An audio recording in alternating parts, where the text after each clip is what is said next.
who are here to receive will receive 100%. Amen. और जो यहाँ ये सोच के आए हैं कि वो कुछ पाएंगे वो जरूर पाएंगे, 100% पाएंगे।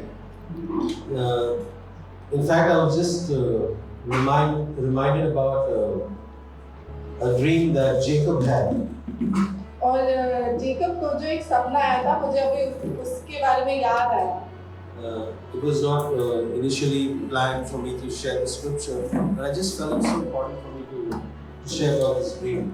और मैंने ये नहीं सोचा था कि मैं इस चीज के बारे में बात करूंगा, पर मुझे लगता है अभी मुझे सपने के बारे में बात करना जरूरी है। So Genesis chapter 28 verse 12. तो अगर आप उत्पत्ति 28 और 12वां पद पढ़ेंगे, He says, and he had a dream, and behold, a ladder was set up on the earth with its top reaching to heaven. Wow, that's a supernatural ladder. और यहाँ पर लिखा है, तब उसने स्वप्न में क्या देखा कि एक सीढ़ी पृथ्वी पर खड़ी है और उसका सिरा स्वर्ग तक पहुँचता है और परमेश्वर के दूत उस पर से चढ़ते उतरते हैं। तो ये कोई साधारण सीढ़ी नहीं है। Amen. So behold, the angels of God are ascending and descending. और परमेश्वर के स्वर्गदूत उस पर ऊपर नीचे जा रहे थे। And then verse 16 says, then Jacob awoke from his sleep and said, the Lord is certainly in this place. और फिर याकूब, यहाँ 16वें पद में लिखा है, तब याकूब जाग उठा और कहने लगा, निश्चय इस स्थान में यहोवा है और मैं इस बात को न जानता था। Yes. And he was afraid and said, how awesome is this place. और भय खाकर उसने कहा, यह स्थान क्या ही भयानक है।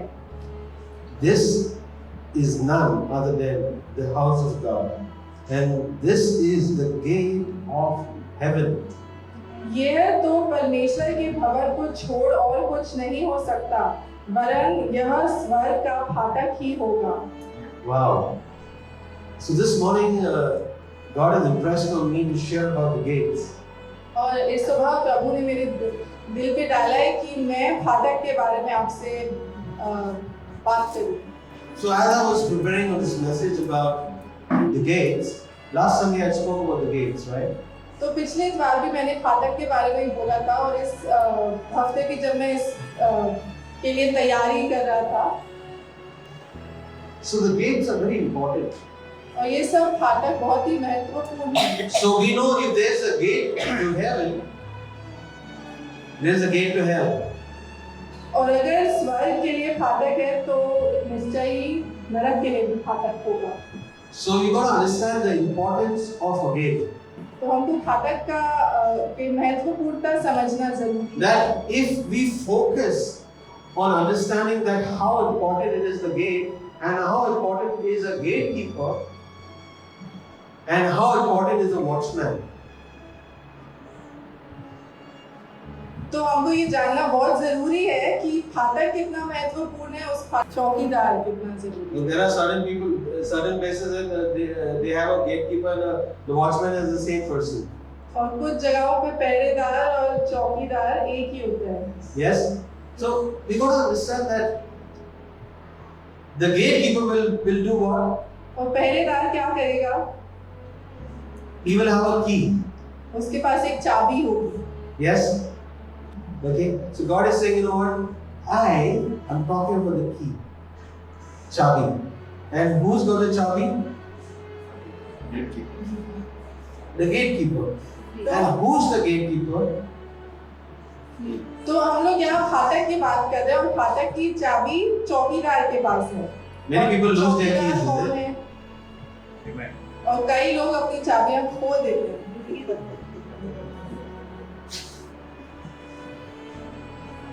So it's very important to understand that there is something called the key. और ये हमें ध्यान देना समझना जरूरी है कि The right key will open the gate. The wrong key will not open the gate. जब हमारे पास सही चाबी होती है उससे फाटक खुलेगा, पर अगर गलत चाबी है तो वो फाटक नहीं खुलता। Today we have all digitized locks, digitized keys, you know, and it's so important that God is very specific about gates and keys. और आजकल कितने तरह के लॉक्स और चाबियां वगैरह हैं, पर प्रभु बहुत ही महत्व देता है ताले को और चाबी को, सही ताला और सही चाबी। So what did Jesus do? तो यीशु मसीह ने क्या किया? He destroyed the works of the evil one.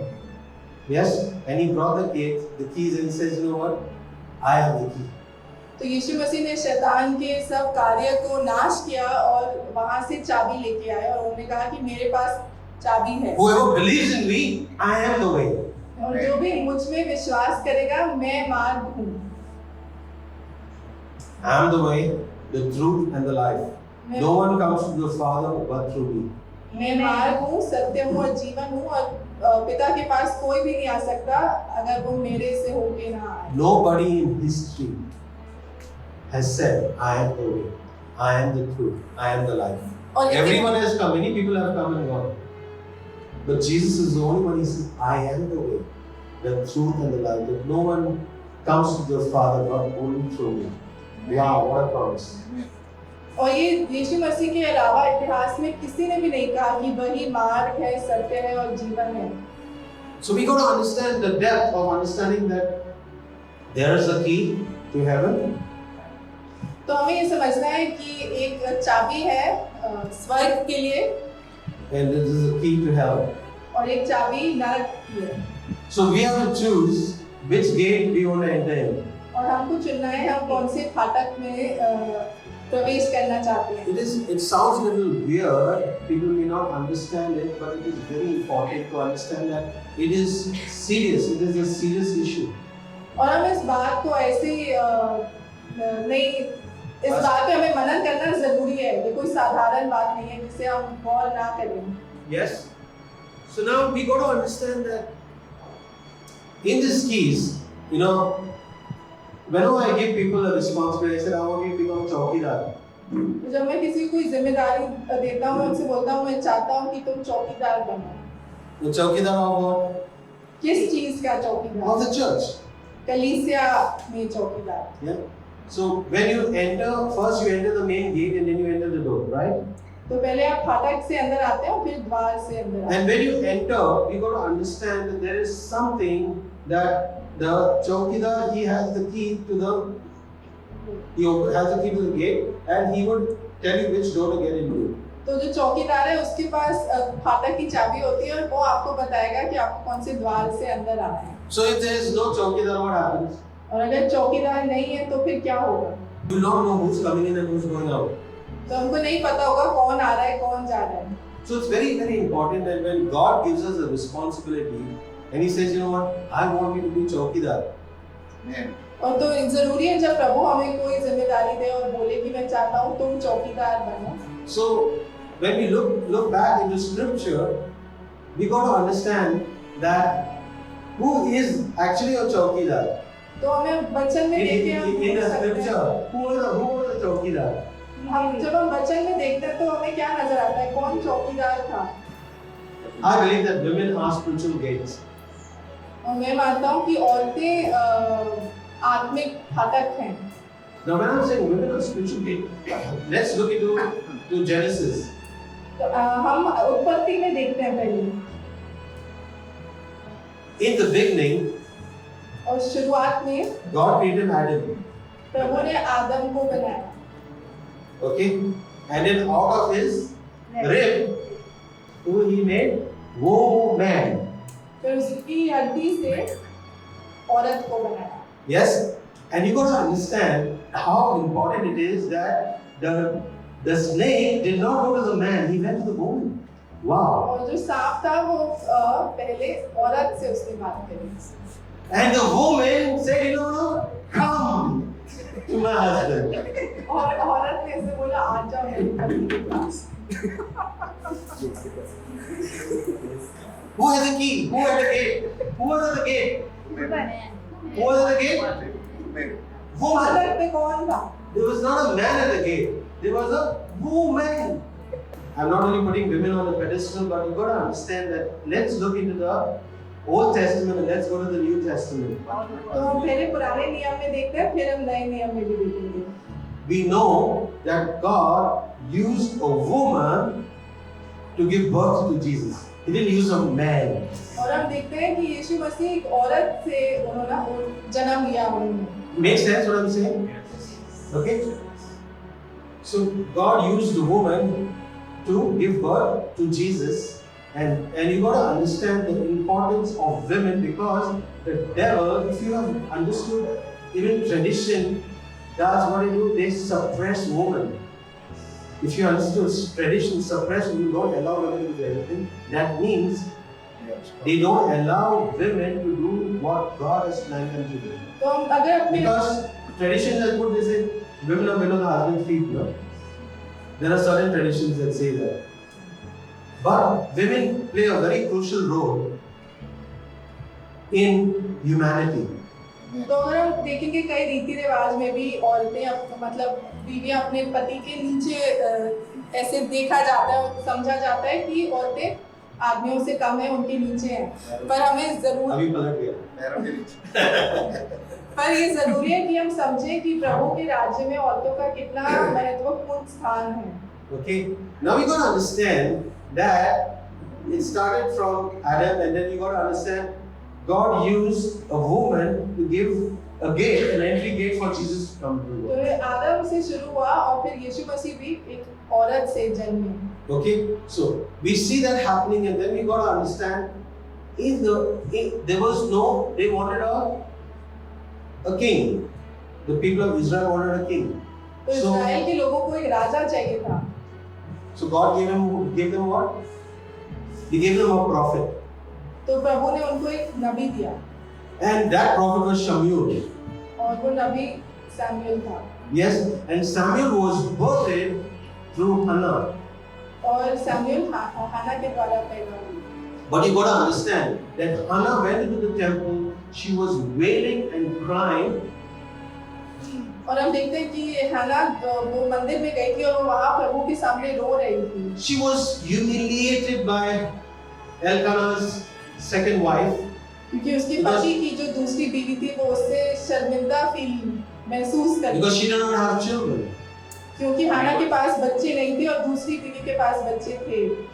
And when Hannah decided that she will dedicate this child for the work of God. Wow! और फिर हाना ने ये निर्णय लिया कि प्रभु अगर उसको बच्चा देगा वो उस बच्चे को प्रभु के लिए समर्पित कर देगी। प्रभु What a woman!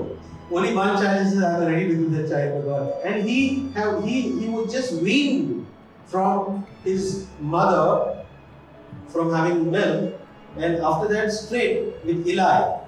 तो देखते हैं कि जब प्रभु ने हाना को बच्चा दिया, सैमुएल जब उसके लिए पैदा हुआ, उसके पास सिर्फ एक ही बेटा था, पर जो उसने प्रभु से वचन किया था उसने वो पूरा किया कि उसका जब बेटा दूध पीना जब उसने खत्म किया, वो अपने बेटे को इलाई के पास मंदिर में लेके वहां उसको छोड़ दिया उसने। So you got to understand that Hannah played a very important role as a gate for Samuel. तो हाना का जो रोल था उसने वो अपने बेटे के लिए एक फाटक के समान थी।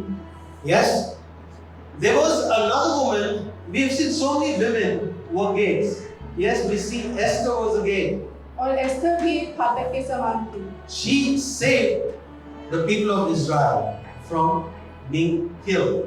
और उसने इज़राइल में जो यहूदी थे उनको बचाया मारे जाने से।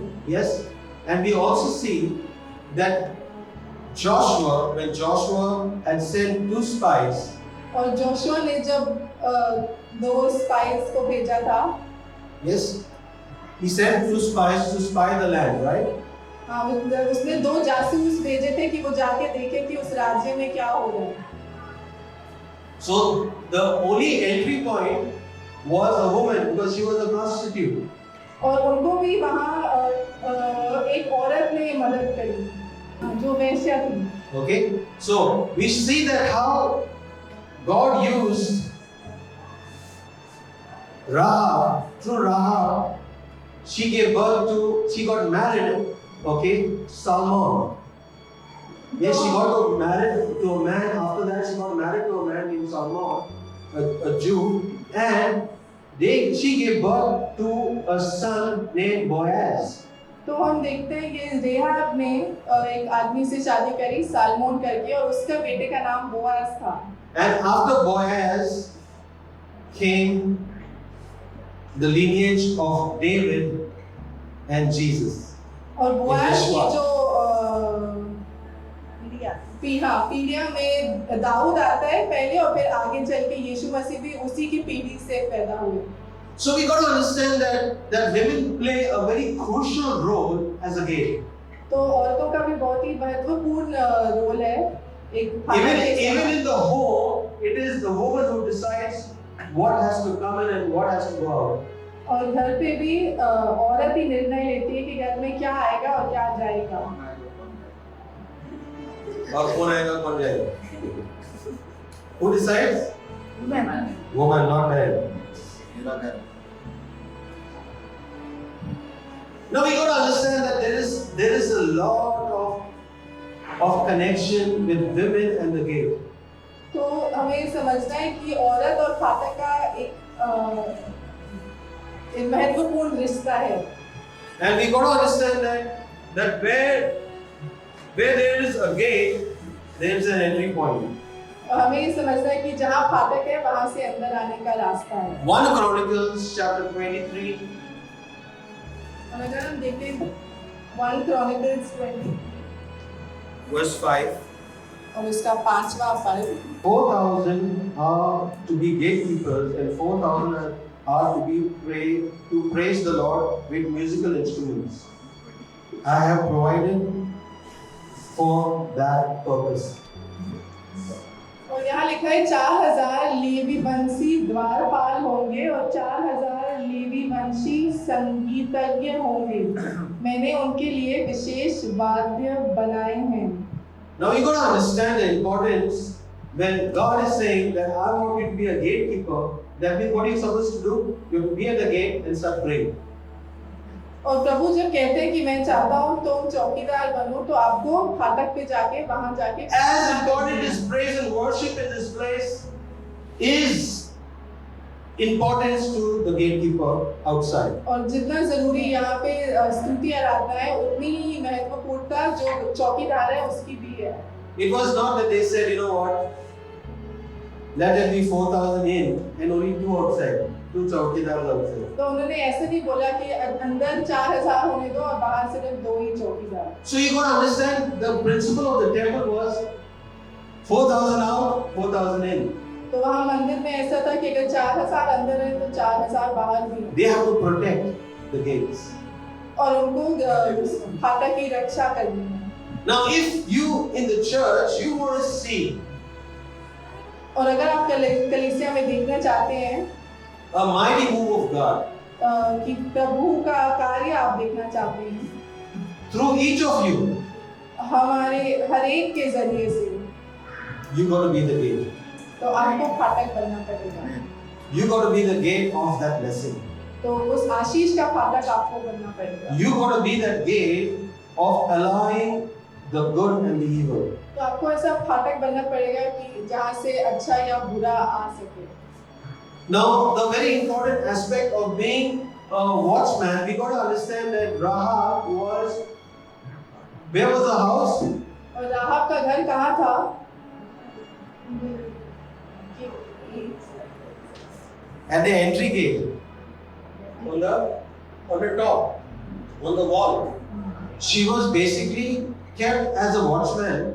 She knew who was coming in and going out. She was a woman of influence. तो राहाब Though she was a prostitute, she was a woman of influence. तो राहाब का जो घर था वो फाटक पे ही था, बड़ी ऊंचाई पे था। तो चाहे वो वैश्या थी, उसका वो जानती थी कौन आ जा रहा है। Only the Old Testament says that Rahab was a prostitute, and the New Testament doesn't say that she was a prostitute. और नए नियम में उसको वैश्या के रूप से नहीं जाना जाता। Amazing. Yes, she was not called as Rahab the prostitute in the New Testament. She was called as Rahab. और नए नियम में उसको राहाब वैश्या के रूप से नहीं जाना जाता, पर सिर्फ अपने नाम से। Amen. So very very important aspect of understanding at the gates is that we are battling at the gates.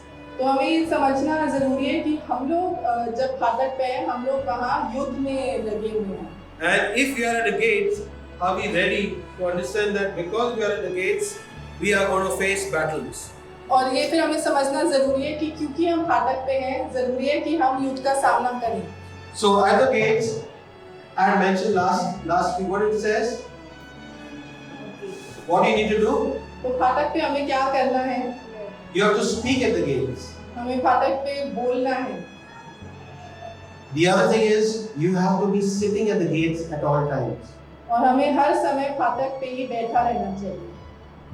We have to be judging at the gate. और वहाँ हमें न्याय करना चाहिए. What is good and what is bad. क्या अच्छा है और क्या बुरा है. We have to battle at the gates. और हमको वहाँ युद्ध में हिस्सा लेना है. And that battle is where? और ये युद्ध कहाँ पर है? Where is the major battle? Mind. Where do we face the major battle? तो सबसे ज़्यादा युद्ध हमें कहाँ पर मिलता Heart है? and mind. Senses. Mind. मन में.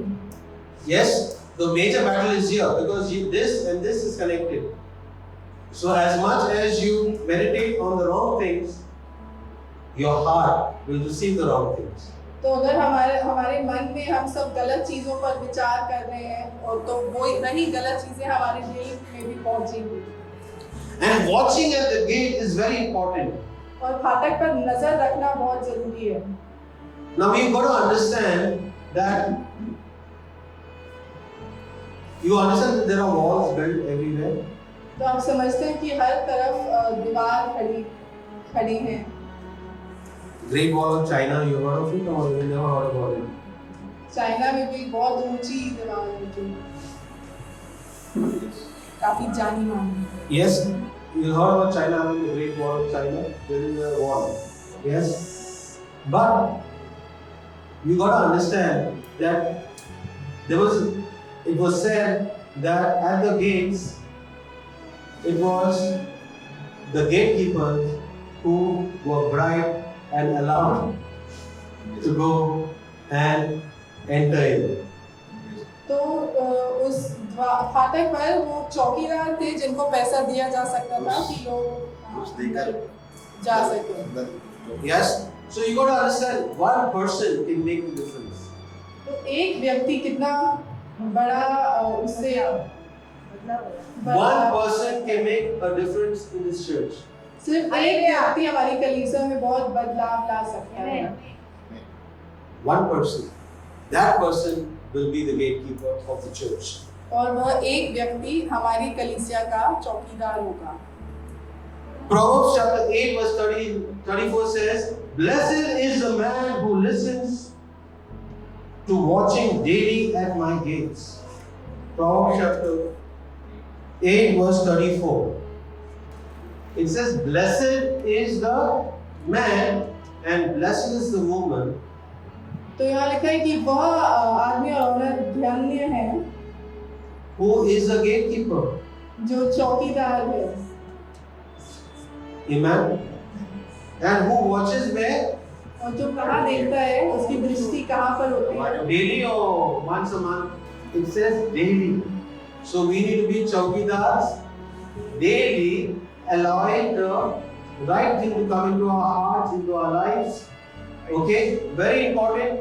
Okay, and we got to understand there is what I said. There is eyes, ears, mouth, and what? Mind. Sure. Mind. You remember, okay. And mind, because you got to understand that what you see is lust of the eyes, lust of the flesh, and pride of life. This is the three areas that the devil can enter. तो हमको भी अपनी जिंदगी के फाटक पर ध्यान देना है और जानना है कि हम अपनी जिंदगी में क्या आने दे रहे हैं और क्या नहीं आने दे रहे हैं. It's a very, very important and crucial point is because when what men see, okay, men basically men are turned on by what they see. तो आदमी जो देखते हैं उससे उन पर असर होता है. And women are, they get sick by touch, yes? We got to understand that there's a difference. Now we got to understand that God in his way he has told us we need to be careful of what we see. और प्रभु ने अपने वचन के द्वारा हमसे बोला है कि हमको चौकन्ना रहना है कि हम किस चीज को देख रहे हैं. And what we see is so important because that's what is the entry point or eye gate of what we allow into our lives. और जो हम देखते हैं वो बहुत जरूरी है क्योंकि जो भी हम देखते हैं उसका असर हमारे जीवन पर पड़ता है. And when we read Isaiah 26, और हम इशाया 26 verse 2 says, "Open the gates and let the righteous, faithful people enter." और यहाँ लिखा है उसके द्वारों को खोलो ताकि भले लोग उसमें प्रवेश करें. वे लोग परमेश्वर के जीवन की खरी राह का पालन करते हैं. Who is righteous? और भला कौन है? Those who believe in Jesus are righteous. जो यीशु में विश्वास करते हैं वह भले लोग हैं. Amen. So we see that God has called us to battle.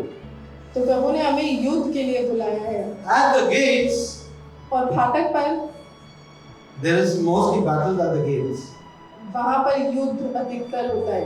And when the battle is won at the gates, they enter in and occupy the city. और जब फाटक पे युद्ध जीत लिया जाता है तो लोग अंदर आके कब्जा कर लेते हैं. Correct? Like every city you enter in, it's got a gate, right? And that gate is known for something. तो हर शहर में फाटक होता है और वो शहर और फाटक किसी चीज के लिए जाना जाता है. Like what is Goa famous for? तो गोवा किस चीज के लिए जाना चाहता है? Daru. What is Goa famous for? Beaches, a lot of evil. Now if you go to Kalangut, what is Kalangut famous for? Calangute किस चीज के लिए मशहूर है? A lot of drugs, lot of evil. So Kalangut has a gateway. It's like a gateway, and that gateway is being allowed by the demons. Yes, for drugs, for alcohol, different things to enter. तो कलंगुट में भी हम देखते हैं वहाँ Prostitution. कितना सारा गलत पाया जाता है. You don't need to go to Las Vegas. तो हमको अमेरिका में वेगस जाने की जरूरत नहीं है. Las Vegas is in Kalangut. You understand what I'm trying to say? Las Vegas, people say, I need to go to Las Vegas. But you got to understand that every place has got a stronghold, and those strongholds are very serious pointers because you got to understand the moment you enter the strongholds, you feel you're controlled by the spirits. तो हर जगह पर हम देख सकते हैं कि जो गलत है, जो बुराई है, उसको भी मजबूत जड़ें ले लेता है और फिर जब हम उधर जाते हैं हमको जो गलत है महसूस होता है. And those spirits take hold and control of your life. और अगर हम ध्यान ना रखें या प्रभु के पीछे ना हो तो वो गलत हमारी जिंदगी पर कब्जा ले सकता है. And we have to be alert at all times. और इसीलिए हमको चौकन्ना रहना. So those are called territorial spirits. Every territory has got a spirit that controls it. तो हर जगह में आत्मा होती है जो उस आत्मा पर कब्जा रखती है. And we as gatekeepers, we need to pray at the gates. और हम जो चौकीदार हैं हमें फाटक पे खड़े होकर प्रार्थना करनी चाहिए. And then when we pray, there will be change in that area. और हम जब प्रार्थना करेंगे उस जगह में बदलाव आएगा. So we can be gatekeepers, we can be on the gate, or we can be on the wall and watchmen watching what is coming in and what is going out. तो हम वहाँ पहरेदार की तरह भी खड़े हो सकते हैं और नजर रख सकते हैं कि कौन आ रहा है, कौन जा रहा है, क्या आ रहा है, क्या जा रहा है. We need to have people who are saying, "I'm ready to be a gatekeeper." और हमें भी जरूरत है कि ऐसे लोग हों जो बोलने के लिए तैयार हो कि हाँ मैं चौकीदार बनने के लिए तैयार हूँ. For the kingdom. Wow, it's a great प्रभु के position. राज्य में चौकीदार बनने के लिए तैयार हूँ, जो एक बहुत ही महान स्थान है. Whenever you are delegated a job to say, okay, you know what, today I'm going to be at the gate welcoming people. तो अगर आपको ये जिम्मेदारी दी गई है कि आप फाटक पे खड़े होकर लोगों का स्वागत करें, You need to take it very seriously. तो आपको उसकी महत्वपूर्णता को समझना चाहिए और उसकी इज्जत करनी चाहिए जो आपको काम दिया गया है। Because we have made list. तो हम लिस्ट बनाते हैं जिसमें हर एक के लिए हर संडे को क्या क्या काम है उस पे लिखा होता है। वो And शनिवार each one is delegated a job. to और do. हर व्यक्ति के पास कोई ना कोई कार्य है करने के लिए। And when you're given a job, you have to be on that job and you need to say, Lord, thank you for placing me today at the gates. It's the greatest privilege, better than being only in the worship, but being at the gates and saying, you know what, I'm going to not only I need to pray at the gates, I need to welcome people and invite the new people to come into the gates. तो आपको अगर कभी आपको जिम्मेदारी मिले कि आपको फाटक पे खड़े होकर लोगों का स्वागत करना है तो हमें उसे उसकी इज्जत करनी चाहिए और अच्छे से करना चाहिए और हमें प्रभु को धन्यवाद देना चाहिए कि आपने मुझे ये मौका दिया है कि मैं फाटक पे खड़े होकर लोगों को वेलकम करूं और नए लोगों को अंदर लेके आऊं। The role of a gatekeeper is to be guardians of God's presence. और तो जो चौकीदार है वो कोई मामूली सा साधारण सा काम नहीं है पर वो उनका काम है कि प्रभु की उपस्थिति की वो रक्षा करें And keep the fire burning at the altar. और जो ऑल्टर है वहाँ पर वो आग जलती रहे वो उनका काम है। आग Yes? We got to make this prayer and say, Lord, let your fire burn. और तो हमें ये प्रार्थना करनी है कि प्रभु आप अपना